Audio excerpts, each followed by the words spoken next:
J'ai été témoin d'euthanasie illégale. Un patient ne mourrait pas assez vite, selon ses dires. Il m'a demandé d'injecter du potassium à un patient qui n'avait pas du tout demandé de mourir. Je ne sais pas de quoi elle est décédée. Je n'ai pas de réponse. Elle n'avait pas de maladie.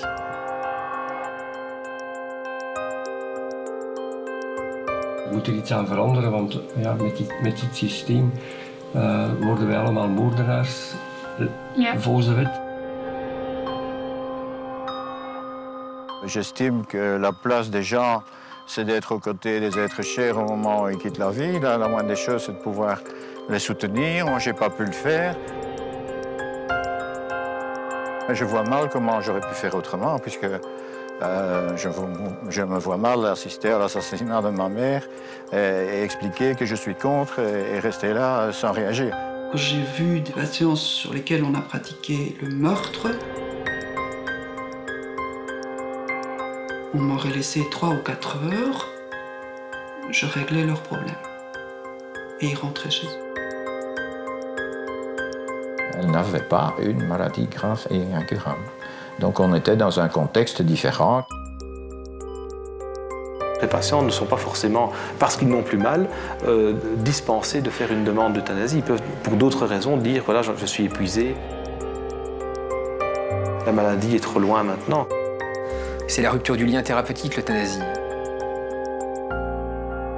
Et la question, c'est est-ce qu'on favorise le lien ou est-ce qu'on favorise l'autonomie de l'individu?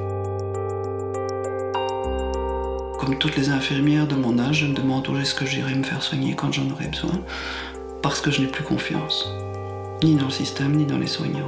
D'une étude qui a été publiée récemment, résulte qu'à peu près une euthanasie sur 2 est réalisée sans le consentement explicite du patient. Élaborer une loi sur l'euthanasie n'a pas banalisé le sujet, encore une fois.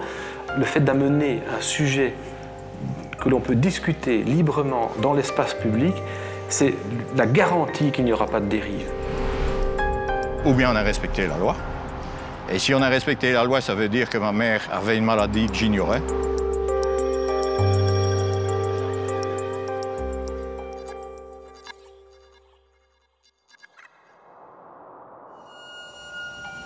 Au commencement, il y eut l'Australie, premier territoire à avoir légalisé l'euthanasie. C'était en juillet 1996 dans les territoires du Nord. Mais 8 mois plus tard, coup d'arrêt, la loi est abrogée par une loi fédérale. Depuis en Australie, l'euthanasie reste illégale. 4 ans plus tard en Europe, toutes les télévisions sont à l'unisson pour révéler un scoop qui a déjà pris l'eau. Aux Pays-Bas, le Sénat a voté aujourd'hui la légalisation de l'euthanasie. C'est une première dans le monde puisqu'aucun autre pays n'avait pris une telle décision auparavant sur cette pratique. Sans surprise, les sénateurs néerlandais ont emboîté le pas des députés. Un scoop sans surprise comprendra qui veut. L'euthanasie débarque sur le vieux continent par le nord. Les Pays-Bas seront vite rejoints par la Belgique puis le Luxembourg, soit un total de 30 millions de personnes concernées sur une population globale en Europe de 500 millions d'habitants. Nos voisins belges ont calqué leur loi sur celle des Pays-Bas et après 10 ans d'euthanasie en Belgique, les députés français s'apprêteraient à dupliquer la loi belge, considérée par beaucoup comme le modèle à suivre. Nous avons donc voulu vérifier par nous-mêmes si sur le terrain, tout se passait comme dans le meilleur des mondes et s'il n'y avait pas de dérive. Après 2 minutes de recherche sur Internet, on tombe déjà sur une première affaire. La piste nous semble intéressante. L'homme que nous suivons est un retraité. Sa mère souhaitait être euthanasiée, mais contre l'avis de son médecin et du directeur de la maison de retraite. Votre situation est assez anachronique, non? Je dirais pas anachronique, je dirais plutôt surréaliste, ce qui est propre à la Belgique, le surréalisme. C'est que donc, le fait que ma maman a été euthanasiée, que je suis quelqu'un qui est totalement pour la loi sur l'euthanasie. Je trouve ça tout à fait bien et je suis athée, donc j'ai aucun problème philosophique avec ça. Qu'est-ce qui s'est passé exactement? Et puis, étant donné qu'elle a été euthanasiée, mais selon moi, en dehors des limites de la loi, qui dit qu'on doit avoir une maladie grave, incurable, et qu'elle n'était absolument pas dans le cas, sauf bien sûr si la vieillesse est une maladie grave et incurable. Eh bien voilà, maintenant je suis obligé de poursuivre un médecin dont je soutiens l'action d'un côté, Et que de l'autre côté, j'ai été obligé de me porter civil, partie civile, même si ce n'est pas moi qui ai déposé plainte, mais j'ai été obligé de me porter partie civile pour avoir accès au dossier et essayer de comprendre le contenu de la loi. Comprendre. Comprendre comment un médecin venu de l'extérieur a-t-il pu euthanasier sa mère alors que la famille s'y opposait. Comment a-t-il pu opérer sans prévenir personne? Un petit service en catimini, un dimanche après-midi. C'est en haut, 3e étage, à peu près là, derrière la lampe d'éclairage public. La manière dont ça a été fait à la sauvette, donc un médecin qui fait ça puis qui s'en va en laissant derrière lui une morte sans avertir le personnel soignant qui va avoir la mauvaise surprise de la découvrir dans son lit. C'est une manière de procéder que je n'apprécie pas particulièrement. Cette euthanasie a pris de court toute une famille, à commencer par sa petite fille. Tout le monde ici connaissait pourtant la volonté de cette future arrière-grand-mère d'avoir recours à l'euthanasie. Mais personne n'y croyait. La mère de Marcel ne remplissait pas les conditions de la loi pour être euthanasiée. Elle n'avait pas de maladie grave et n'était pas dans des souffrances insupportables. On l'a vue 2 jours avant, puisqu'on est allé lui souhaiter la bonne année. Et dans son attitude, elle n'a rien laissé présager que c'était la dernière fois qu'elle nous voyait. Elle n'a eu aucun geste tendre ou pour dire au revoir, rien du tout. Et il y a eu une petite lettre d'adieu ou... Rien du tout. Non. Pas un mot, pas un geste, rien du tout. Une famille orpheline, aucun adieu. Les seuls mots de réconfort seront ceux du médecin qui a provoqué la mort de Madame Werner. Il laissera derrière lui sur la table de nuit cette lettre de condoléances. Je lui en voulais parce qu'elle nous avait mis dans une situation...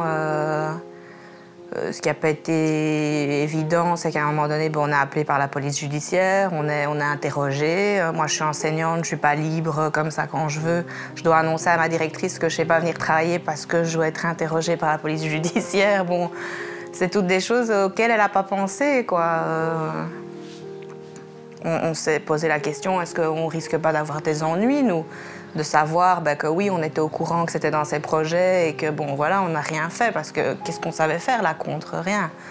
On en a parlé avec elle, sa décision a été prise à partir du moment où le médecin le fait. Bon, ben voilà. Ce fameux médecin qui soulage définitivement les patients sans trop se soucier de ce qui reste, nous sommes allés le rencontrer dans son cabinet à Gand. Il s'appelle Marc Cousins. S'il opère, c'est parce qu'il connaît bien la loi et qu'il l'a déjà interprétée.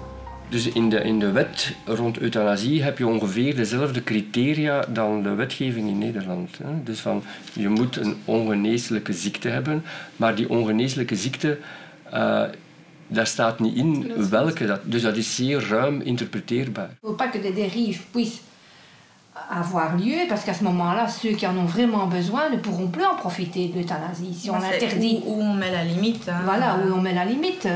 Moi, je ne sais pas trop... C'est pas évident, quoi, ça.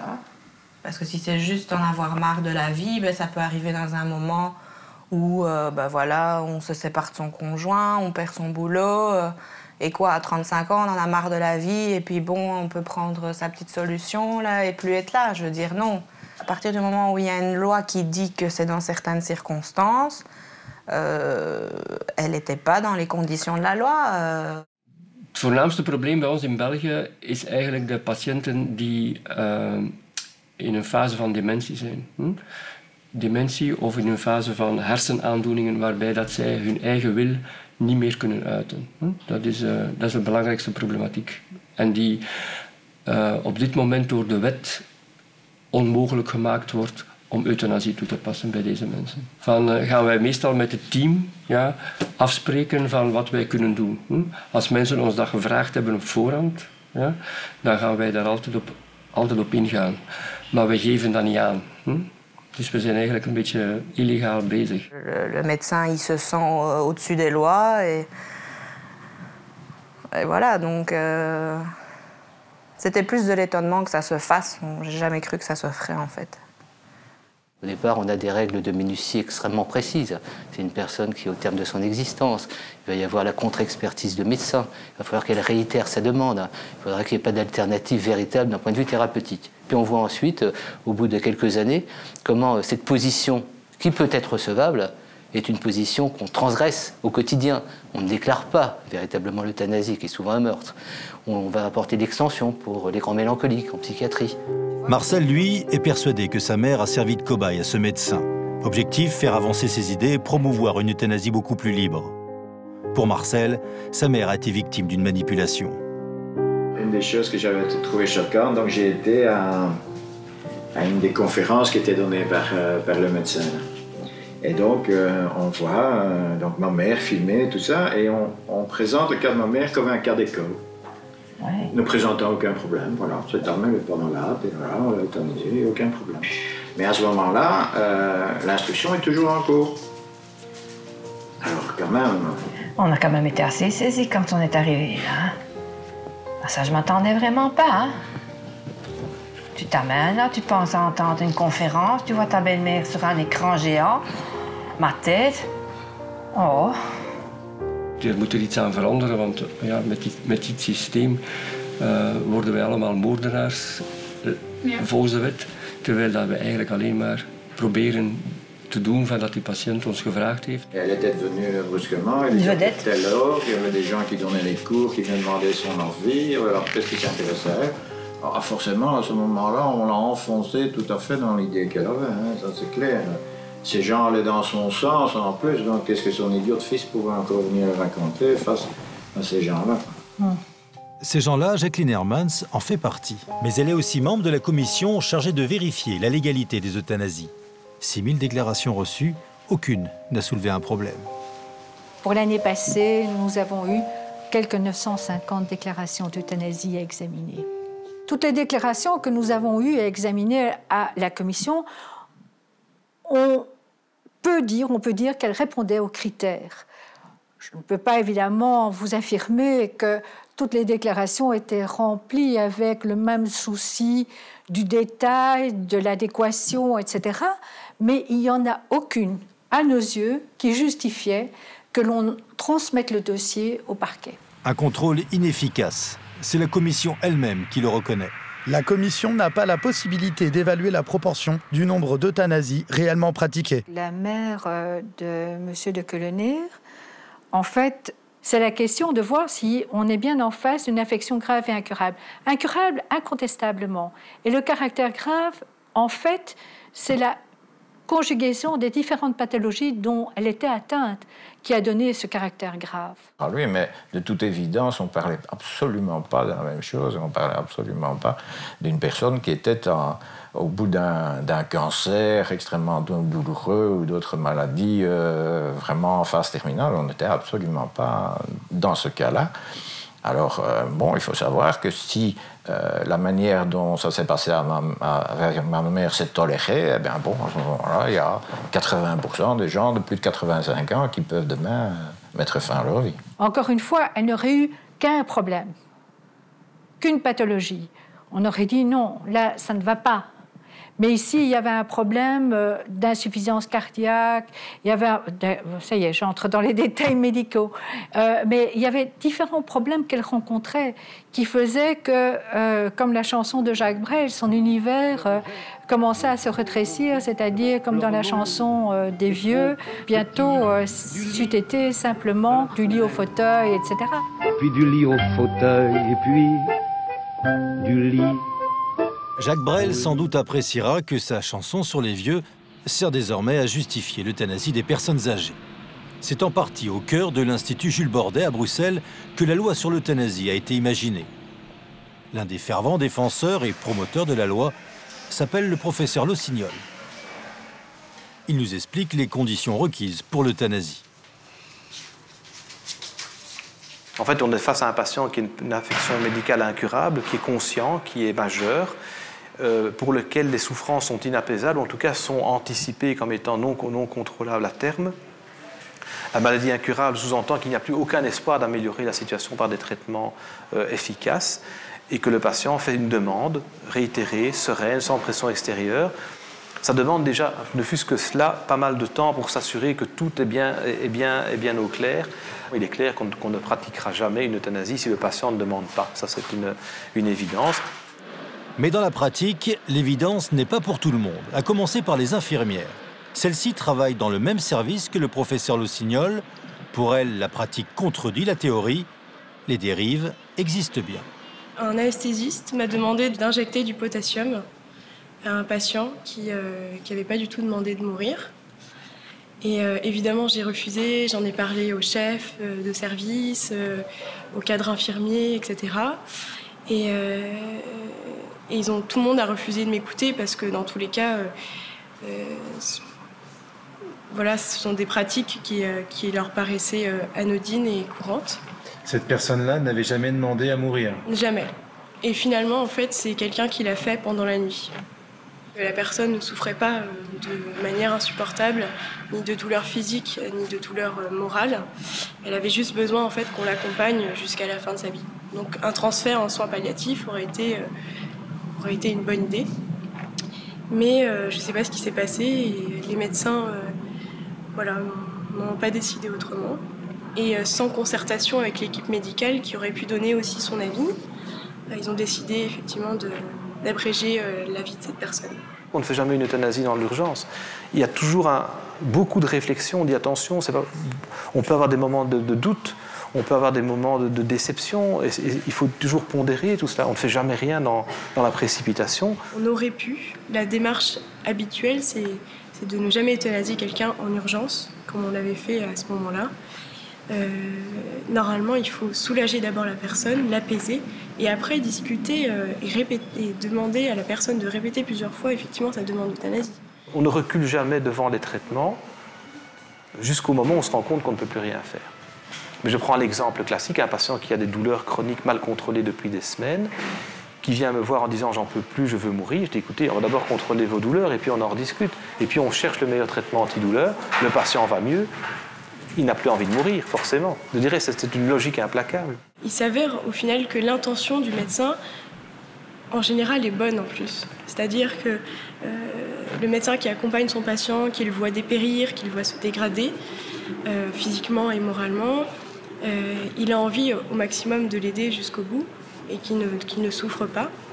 Et donc l'intention du médecin à ce moment-là est de dire je n'ai pas envie qu'il souffre. Et du coup, je préfère abréger ses souffrances maintenant, enfin abréger sa vie maintenant, avant qu'il rentre dans le cercle infernal de fin de vie. Sauf que l'attitude professionnelle est d'abord une attitude empathique, c'est-à-dire garder du recul par rapport à sa propre vie, ses propres sentiments, ses propres émotions, tout en accompagnant la personne du mieux qu'on peut, c'est-à-dire en s'adaptant à elle, plutôt qu'en réfléchissant par rapport à nous, notre ressenti. Et donc j'ai eu effectivement une énorme révolte à la suite de toutes ces histoires, parce que ce ne sont pas les seuls. Et du coup, je suis allée voir la direction, j'en ai parlé, etc. Mais c'est un milieu qui est assez compliqué à gérer, le milieu de la médecine, c'est-à-dire qu'il y a une commission de contrôle des euthanasies, et à partir du moment où une loi est créée, c'est très difficile de dénoncer des dérives potentielles. Selon vous, est-ce que cette loi permet de camoufler bon nombre d'homicides volontaires, on va dire? Alors je ne suis même pas certaine en fait qu'elle camoufle, tout simplement en fait parce que je ne suis pas sûre de son utilité. C'est-à-dire qu'à la base, elle a été créée pour justement encadrer les dérives liées à l'euthanasie, mais on se rend compte qu'au final, les dérives existent toujours et même s'amplifient. Il faut quand même un peu revenir dans la réalité, arrêter de fantasmer sur des hypothétiques dérives qu'on ne voit pas. Les dérives, elles surviendraient s'il n'y avait pas de contrôle.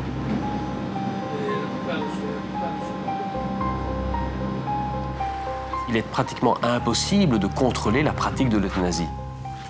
C'est ce que dit la commission d'évaluation de la loi sur l'euthanasie en Belgique. La commission elle-même le dit, elle avoue les limites de ses possibilités de contrôle. Elle avoue que la qualité de son contrôle dépend de ce que les médecins remplissent les formulaires de déclaration des euthanasies qu'ils pratiquent et qu'ils les remplissent correctement.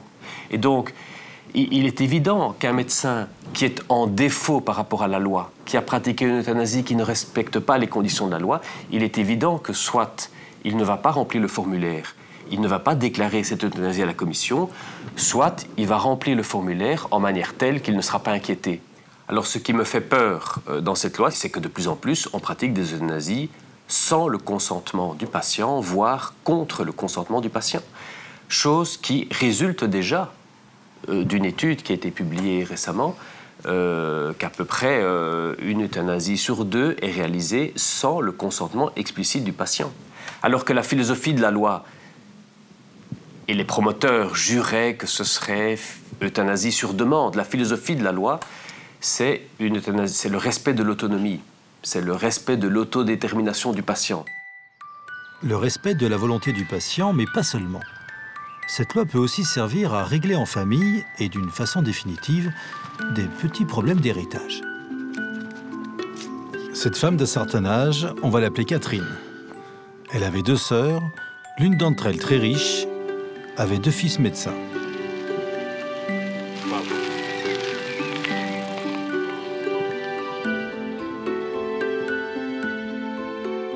Ma sœur avait perdu son mari depuis quelques années et son fils aîné la suspectait de plus en plus. Il venait comme la contrôler à la maison. Elle a rencontré un monsieur dans un magasin qui lui a rendu service et ce monsieur continuait de venir lui rendre des petits services. C'est à ce moment-là que les enfants ont certainement eu peur de voir les biens de ma sœur se dilapider.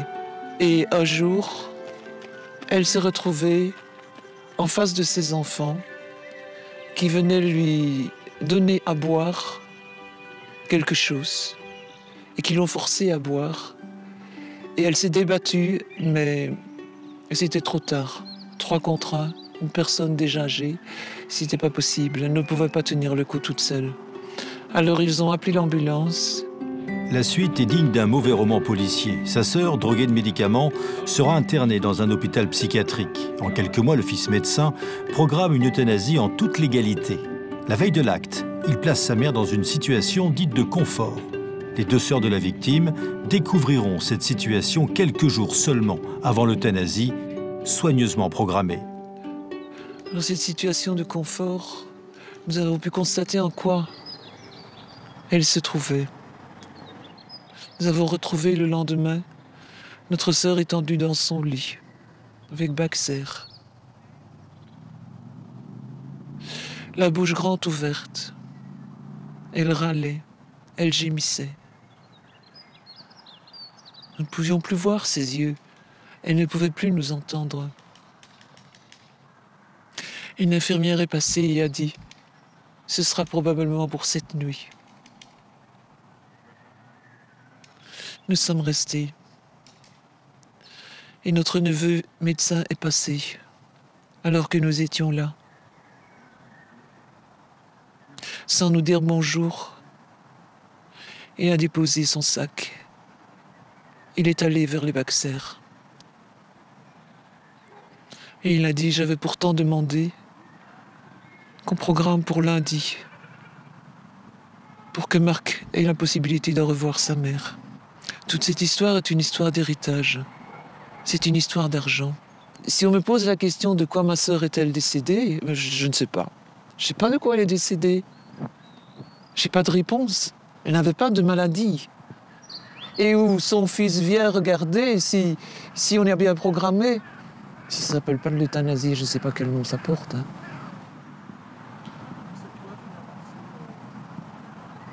Cette loi, c'est une monstruosité. Purement et simplement.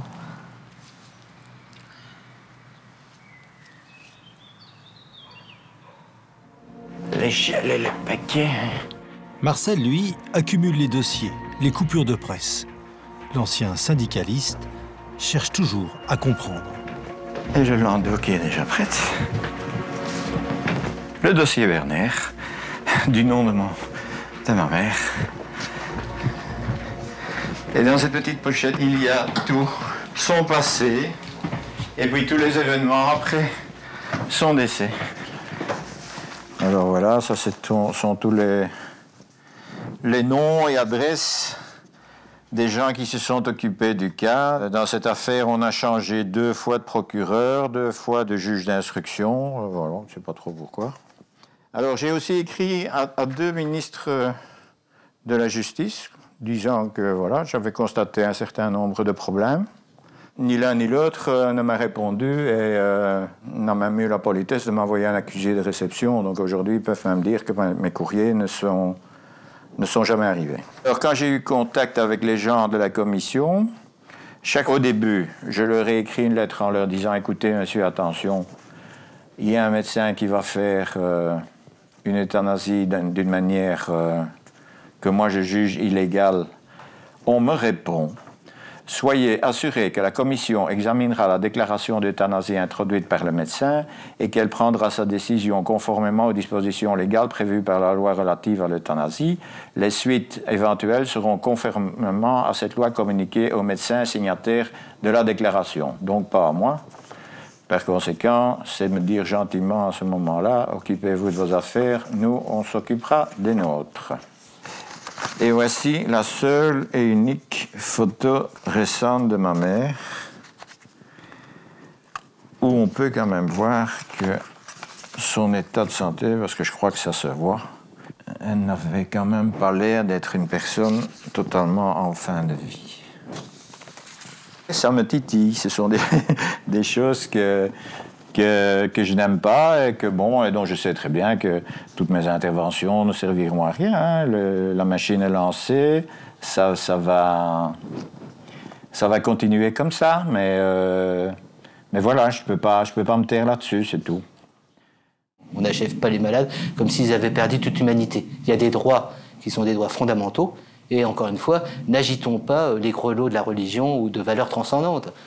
Au quotidien, quand vous êtes malade et que vous êtes déjà vulnérable dans la maladie, vous attendez d'autres réponses que le côté expéditif dit « voilà, la seule solution, c'est de vous euthanasier ». En France, à la veille du débat sur la légalisation de l'euthanasie, un médecin, chef de service dans un hôpital public, a voulu profiter de l'expérience de 10 ans de pratique de l'euthanasie en Belgique pour questionner ses confrères belges. L'idée a été d'interroger nos collègues professionnels de santé, médecins, infirmières, impliqués en Belgique dans les soins palliatifs, et de leur demander un petit peu comment ils vivaient ces 10 ans de légalisation de l'injection létale en Belgique, et comment ça se passait, comment on pouvait faire de l'accompagnement de fin de vie, tout en ayant cette autre alternative qui consiste à provoquer artificiellement la mort d'un patient par une injection provoquant la mort. Une vingtaine de questions en tout. Toutes les réponses ont été consignées par écrit. Une quarantaine de médecins belges s'est prêté à l'exercice. Des mineurs ont-ils pu faire l'objet d'injections létales? Je ne sais pas, mais pourquoi pas? Ces situations peuvent arriver. Il y a un débat à avoir, comme sur d'autres questions. Savez-vous si beaucoup de médecins opposent leur clause de conscience? Certains oui. C'est compliqué sur le plan émotionnel. Moi, je ne le fais pas souvent, mais lorsque je le fais, après, je ne suis pas bien. Avez-vous été surpris des réponses? Oui. Oui, honnêtement, j'ai été surpris parce que la tonalité de ces réponses, en gros, c'est de dire finalement, on n'est pas satisfait, nous, professionnels de santé impliqués dans les soins palliatifs, de cette légalisation de l'injection létale, parce que quand on en est à se dire je vais faire un acte que je n'approuve pas, mais parce que si c'est pas moi qui le fais, il sera fait par d'autres dans de moins bonnes conditions, j'ai pas envie, moi, de me retrouver dans cette situation-là demain dans mon exercice professionnel en France, à me dire je vais faire des injections létales parce que moi je sais à peu près faire ça, alors que si c'est fait par un autre collègue qui n'y connaît rien, ce sera mal fait.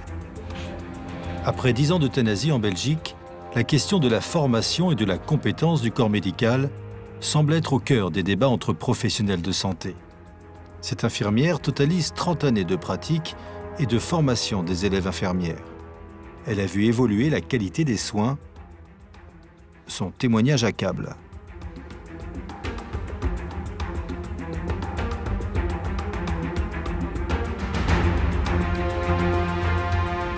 J'ai l'impression qu'on a reculé. Quand on faisait des soins palliatifs au début, bénévolement, avec très peu de moyens, la qualité était nettement meilleure que ce qu'on peut trouver maintenant. J'ai donc été témoin de plusieurs situations. Je rappelle que je suis enseignante, donc j'étais témoin avec des étudiantes qui parfois n'avaient que 18 ans, qui comprenaient très bien ce qui se passait. Il y en a qui arrivent à peine à parler de ce qu'ils ont vu, de ce qu'ils ont été obligés de faire, parfois, ou de participer. Donc je mets en mots leur permettre de déposer ce fardeau, de quelque part déculpabiliser, parce qu'eux, ils n'ont pas tué le patient, mais ils se sont retrouvés dans une situation où on n'a pas laissé le choix. La grande surprise, ça a été la confirmation de ce que dit un papier extrêmement important sur les pratiques, notamment en Flandre, c'est que relativement souvent, ce sont les infirmières qui pratiquent l'injection létale. Alors que c'est parfaitement illégal en Belgique, hein, ça doit être un médecin qui fait l'acte. Mais souvent, c'est les acharnements thérapeutiques, c'est le fait qu'un patient a demandé à ne pas être réanimé dans l'état où il est déjà, mais on va quand même le réanimer. Ce sont les personnes âgées qui sont en maison de repos et de soins, donc en institution, qui ont demandé qu'on ne les renvoie plus à l'hôpital, mais on le fera quand même. Donc c'est souvent passer au-dessus de la vie du patient, c'est l'ignorer. C'est le fait aussi souvent pour l'infirmière de se retrouver seule en première ligne et de ne pas se sentir outillée pour assumer les responsabilités quand quelque chose se passe. Et j'ai l'impression comme ça, flagrante, que la violence de l'acte d'euthanasie ou de la pensée d'euthanasie, c'est une violence qui mutile, et qui mutile aussi les survivants. Parce que comment on survit au fait d'avoir tué l'autre, quelle que soit la forme, les justifications et la loi, pour un médecin, en regardant les témoignages des médecins, des infirmières qui étaient au front par rapport à ces questions, et pour les proches, d'avoir été en quelque sorte complice de quelque chose qui semblait le moindre mal, mais qui devient le pire dans la mémoire qu'on a d'un acte qu'à un moment donné on ne peut plus supporter. On se demande à quoi on a servi et ce qu'on a fait. En tout cas, comme enseignante, je me demande encore à quoi je sers. Parce que j'estime que la formation n'est pas ce qu'elle devrait être, que les professionnels que nous mettons sur le marché du travail n'ont pas les compétences requises. Et celui qui va en pâtir, c'est forcément le patient. Maintenant, je reconnais avec le recul, et peut-être parce que j'ai moi-même pris de l'âge, que j'ai peur aussi. Pourquoi vous avez peur aujourd'hui ? Parce que la médecine se dégrade, parce que comme toutes les infirmières de mon âge, je me demande où est-ce que j'irai me faire soigner quand j'en aurai besoin, parce que je n'ai plus confiance, ni dans le système, ni dans les soignants. C'est-à-dire qu'aujourd'hui, vous dites, vous avez plusieurs de vos collègues qui ont 50 ans, qui sont infirmières, qui ont peur parce qu'elles savent que si elles tombent malades, elles risquent d'être euthanasiées ? Pas qu'elles risquent d'être euthanasiées, mais d'être mal soignées et peut-être d'en arriver à préférer disparaître. Mais c'est le principal sujet de conversation, ça c'est clair. Quand on se retrouve entre gens de la même génération. Parce qu'elles savent très bien tous les excès auxquels la médecine est capable d'adhérer à l'heure actuelle. Ce problème de formation, les promoteurs de la loi sur l'euthanasie en sont bien conscients. Il se pose aussi dans le domaine de la pratique de l'euthanasie, mais là, ce n'est plus pour parler de soins ni de techniques pour soulager la douleur, mais pour parler philosophie et droit.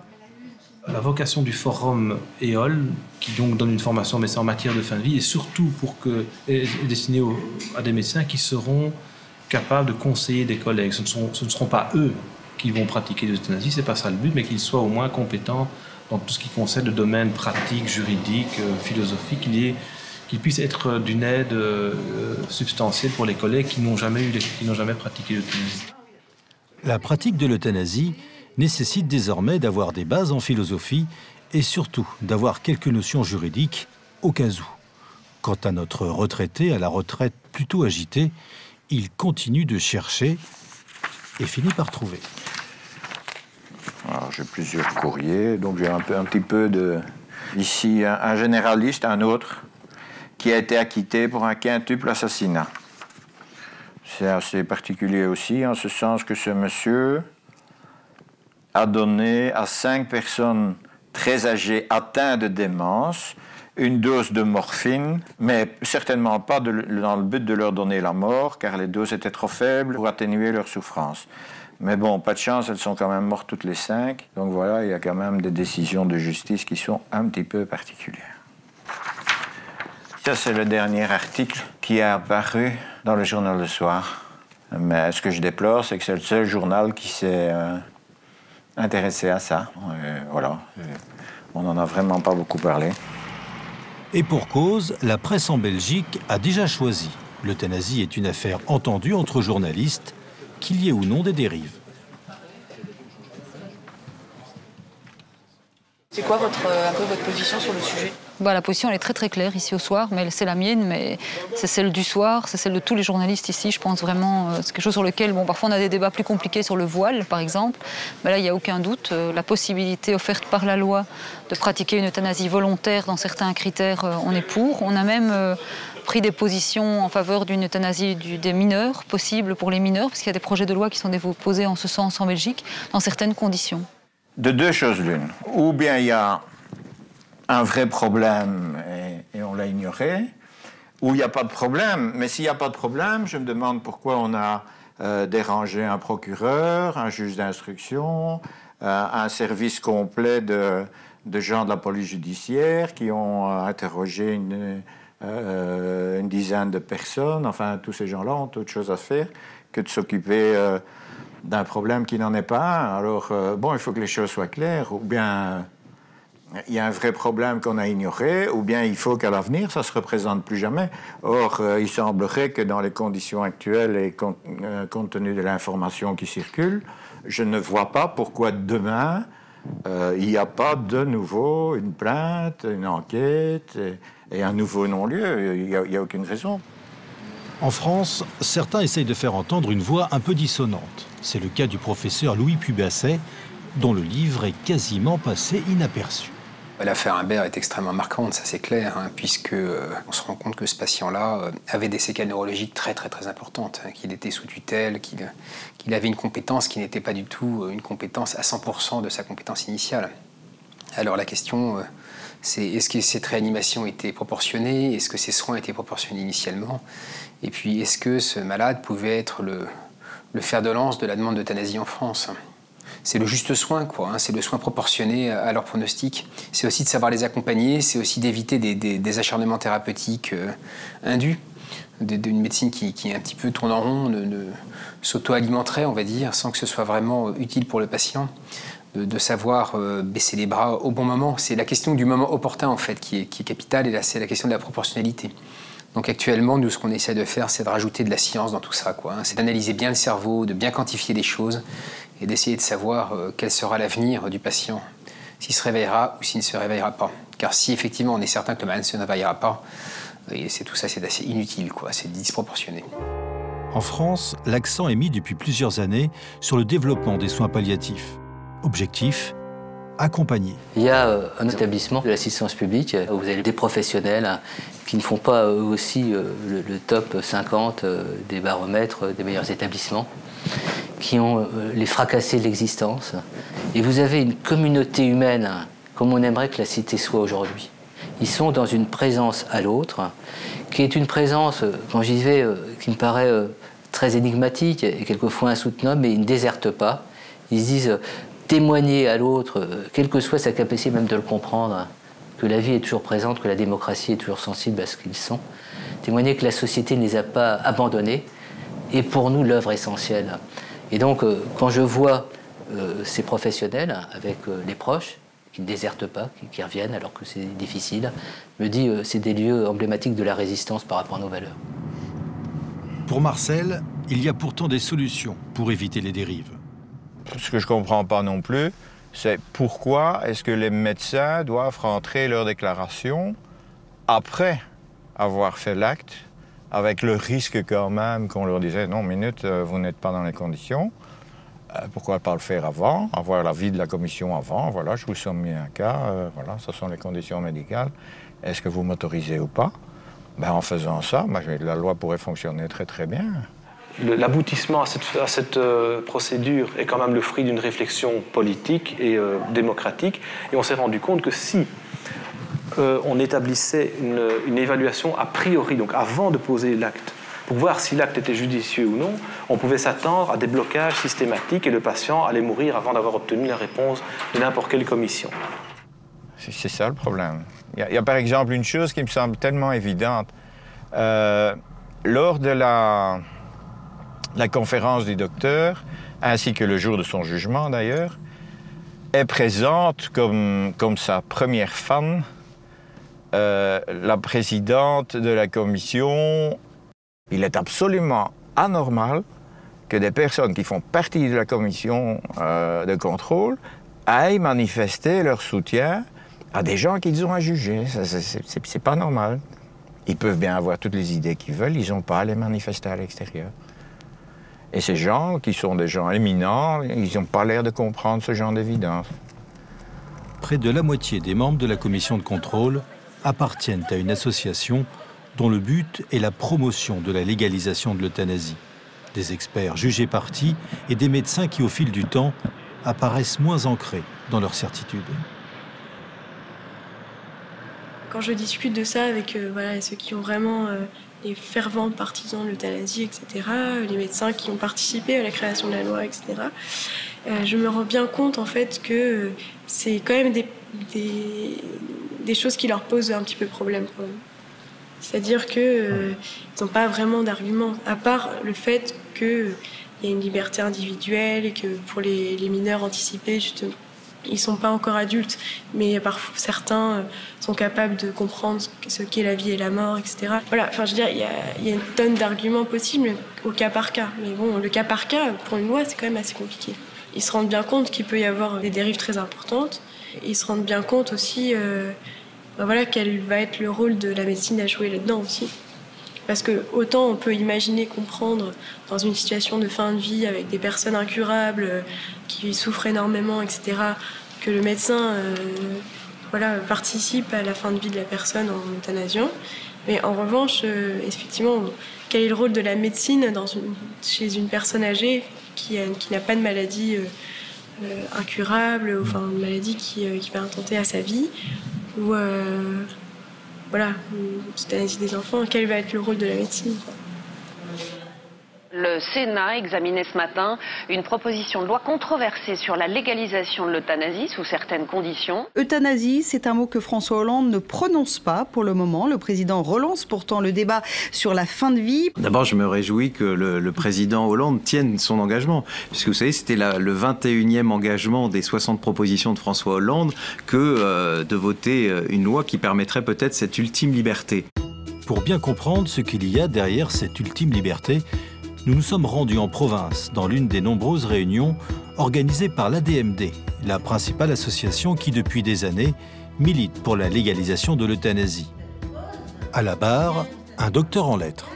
Nous, on demande à ce que le corps médical, le corps soignant, soit autorisé à faire l'acte final de sédation finale qui va permettre à la personne de partir dans la douceur, le sens du mot euthanasie, c'est-à-dire euthanatos, la mort douce. Jamais le mot de euthanasia, que les Grecs et les Latins ont utilisé, n'a signifié ce qu'il signifie aujourd'hui. C'est-à-dire le fait de donner la mort intentionnellement à quelqu'un pour abréger ses souffrances. C'est le sens contemporain qui est très récent dans notre histoire. Au XIXe siècle encore, euthanasie signifiait simplement, en gros, ce que veulent les soins palliatifs aujourd'hui. Cette notion de dignité, c'est une notion qui est très élastique. Vous voyez, vous avez des gens qui disent « Mon Dieu, en fauteuil roulant, c'est pas possible », et puis d'autres, bon, ma foi, ils se font pousser en fauteuil roulant, ça les gêne pas, y compris sur des choses plus intimes. Ce que je dis aussi, c'est qu'aujourd'hui, économiquement, ça fonctionne plus, le soin palliatif. Et les gens qui s'occupent des soins palliatifs avec cet esprit de s'occuper vraiment des personnes, de prendre le temps, etc., elles deviennent dingues.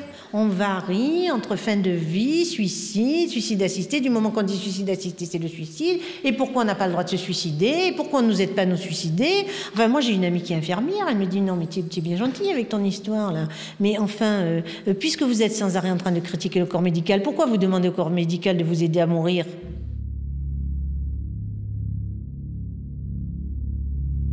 Mourir dans la dignité, c'est mourir de façon accompagnée, sans obstination déraisonnable, en soulageant la douleur. Mais dire qu'on perd sa dignité parce qu'on est dans un état de grande vulnérabilité, j'ose dire que c'est une tricherie sur les mots, et même il y a, à mes yeux, carrément un hold-up sémantique d'une association qui utilise ce terme « mourir dans la dignité ». Chaque fois que j'ai un débat public avec des représentants de cette association, je m'aperçois qu'en réalité, ils veulent dire « mourir dans la liberté », parce que la dignité ne peut jamais se perdre. C'est la valeur inconditionnelle accordée à tout être humain dès lors qu'il est un être humain. La France privilégie depuis 8 ans les soins palliatifs. Dans cette unité d'un hôpital public, on reste dubitatif sur l'opportunité de légaliser l'euthanasie. Mais ici, c'est un lieu de vie, c'est pas un lieu de mort. Ouais, non. Donc on n'apprend pas spécialement à s'occuper de la mort, on apprend à s'occuper des vivants et des patients. Donc on apprend beaucoup de choses sur les relations humaines, je pense. Moi, j'ai jamais vu autant d'humanité ici. Ouais.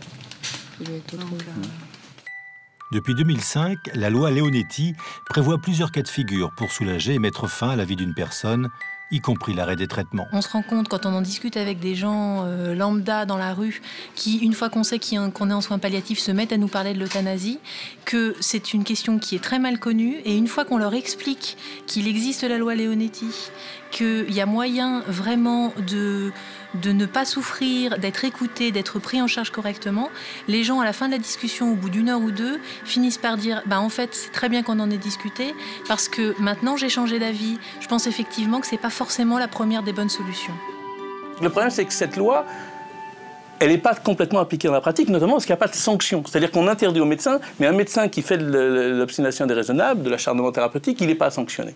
Sanctionnons les médecins qui font des choses inacceptables. Et ce sera, à mon avis, beaucoup plus intelligent et efficace pour nos concitoyens que d'autoriser ces mêmes médecins, une fois qu'ils ont fini avec l'obstination déraisonnable, de prendre une seringue et de provoquer artificiellement la mort du patient. Et la loi qui va arriver bientôt en France sur la loi sur l'euthanasie, vous voyez faire une injection létale? Pas du tout. Pas du tout. Je ne me vois pas du tout faire ça. Pourquoi? Parce que c'est pas à moi de décider qui va mourir et à quel moment. Donc, Ce que je crains, moi, c'est que les autres paramètres ne soient pas vraiment explorés.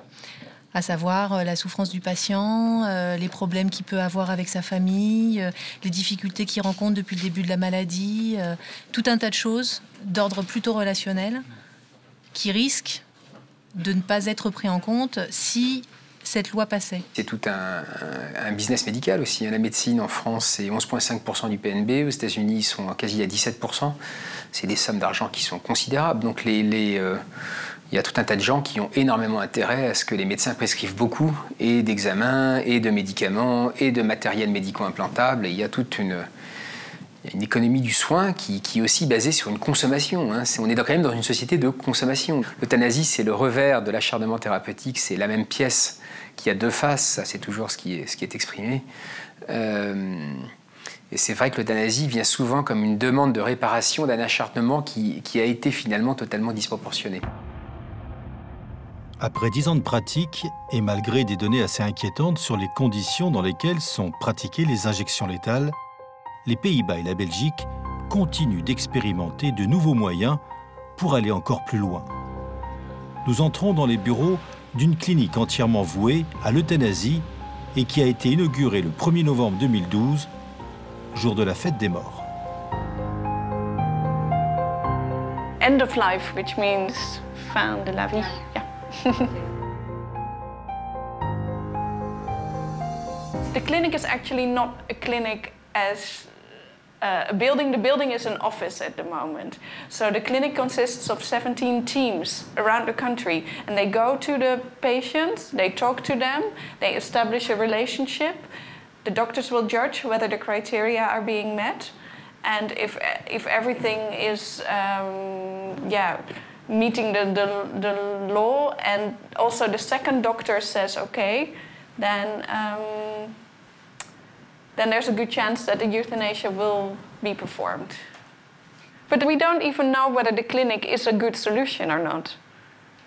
It's basically patients who suffer and whose doctor, for some reason or another, was not comfortable with euthanasia. And it has many different kind of disease or persons.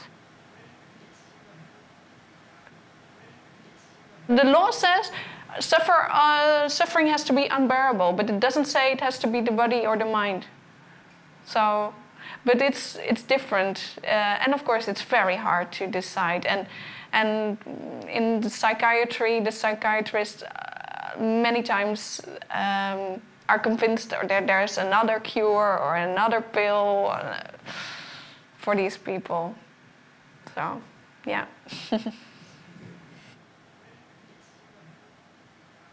Palliative care is something that the doctor, it's not a request from the patient. It's a medical decision, and it's only being done when the patient has got 2 weeks or less to live. But for euthanasia, there's not this limit. The thing is that it's unbearable, but maybe you can live 5 years longer with this unbearable pain, and you don't want it. That's a big difference. On va faire l'interruption volontaire de vieillesse. Si vous avez plus de 70 ans, vous allez à l'hôpital, on va vous le faire. Arrêtons de marcher sur la tête, quoi. Faisons des actions pour que les personnes âgées qui se trouvent dans la solitude, qui sont mal pris en charge dans tel ou tel établissement avec des pratiques qui ne sont pas acceptables, au lieu de dire c'est pas acceptable, donc on va faire une injection létale, faisons en sorte qu'on prenne soin, au sens vrai du terme, qu'on prenne soin des personnes âgées, qu'on prenne soin des personnes en fin de vie, qu'elles soient âgées ou pas âgées, qu'on développe donc cet accompagnement de fin de vie et que ce soit un geste citoyen, un geste solidaire, que la société considère qu'on ne doit pas abandonner celui qui meurt. En dépénalisant l'euthanasie, comme l'ont fait les pays du Benelux, on a ouvert la boîte de Pandore parce qu'on a dit que c'était un geste de soin que le geste qui arrêtait le soin. L'euthanasie n'est pas la seule solution à la fin de vie, et si on est compétent dans son domaine, on peut trouver des alternatives avec le patient que l'on peut négocier avec lui. Alors que des gens veulent mourir, ça ne me gêne pas du tout, mais que la société valorise ça et l'entérine, si vous voulez, comme un choix, je pense que c'est un signal social qui est vraiment de dire nous préférons la valorisation de l'autonomie et de la liberté contre la valorisation du lien. Or, nos sociétés aujourd'hui, ce dont elles manquent, c'est de lien. Après 4 ans d'une procédure dont il connaît déjà le résultat, Marcel nous emmène au tribunal pour savoir si le juge accepte de poursuivre ou non le médecin qui a euthanasié sa mère. Marcel est sans illusion.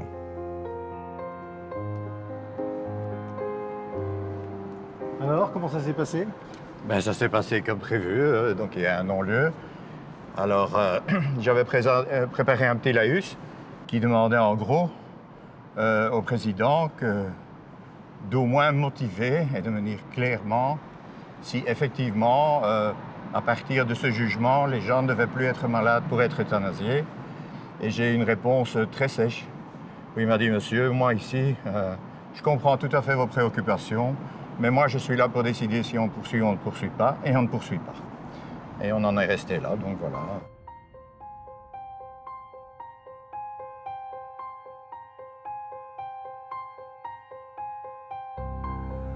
Depuis le début, je suis persuadé qu'il sera très difficile pour un magistrat qui aura 1 ou 2 cas d'euthanasie à évaluer durant toute sa carrière de désavouer une commission composée de 16 spécialistes qui ont traité 2000 cas en 8 ans sans aucun problème connu. Comme au nom du secret médical, la justice n'a pas pu prendre connaissance de l'élément clé qui pouvait éclairer son jugement, c'est-à-dire la déclaration d'euthanasie, il lui devenait très difficile dès lors de prendre position. C'est une mascarade. Et pour arrêter cette mascarade, il faudrait quoi alors? La solution, elle est toute simple. Il faut que la commission de contrôle contrôle et se dise que nous sommes des gens qui avons été désignés pour contrôler le respect de la loi et non pas pour la changer. À partir du moment où cette commission de contrôle fonctionne, les choses vont changer. Mais le vœu du syndicaliste paraît bien compromis actuellement en Belgique. Au Parlement belge, on a déjà franchi un nouveau cap.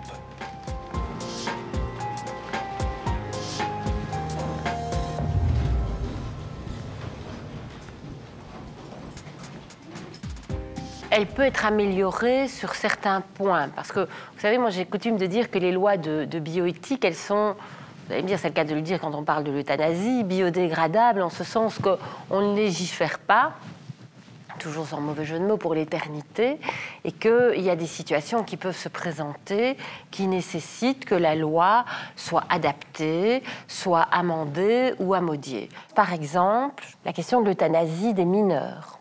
La loi actuelle permet, si on respecte les conditions de procédure, de procéder à l'euthanasie de personnes majeurs ou de ce qu'on appelle les mineurs émancipés, c'est-à-dire des mineurs de 15 ans.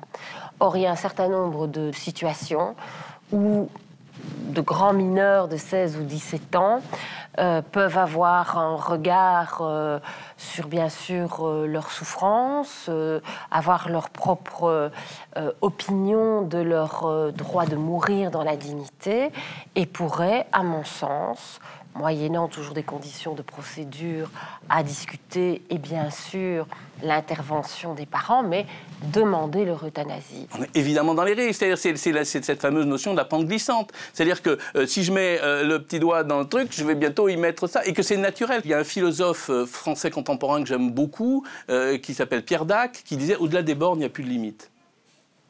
Voilà, et c'est bien ça le problème. Au-delà des bornes, il n'y a plus de limite.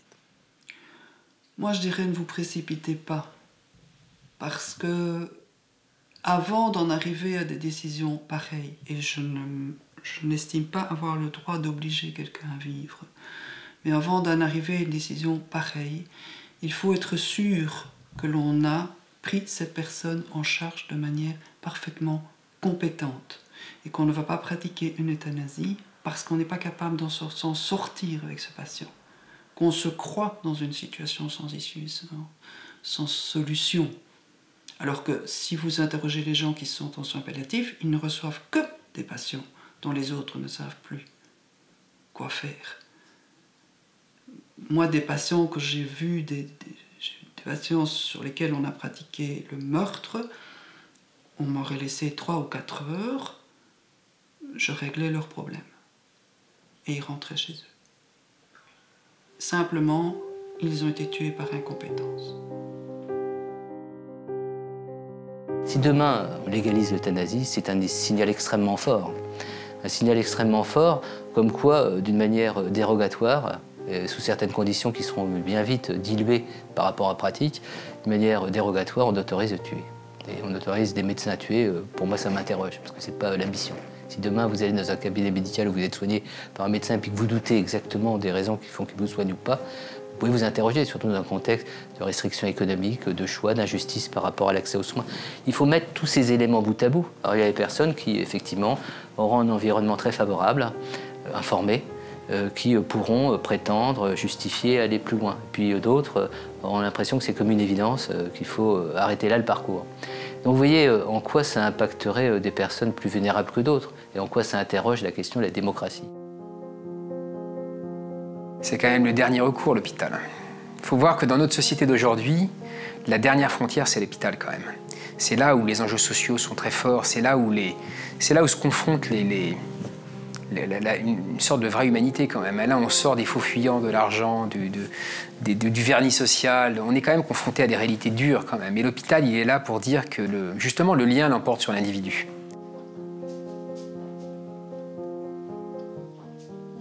Ma mère, à 3 ans après, n'a pas connu le nouvel arrivé et je sais pas l'importance que ça pouvait avoir pour elle. Je sais que l'importance que ça a pour moi et ce que m'apporte le moindre des sourires de cet enfant. Et heureusement, il n'en est pas avare. Ben, elle a raté ça déjà, donc voilà, c'est dommage pour elle.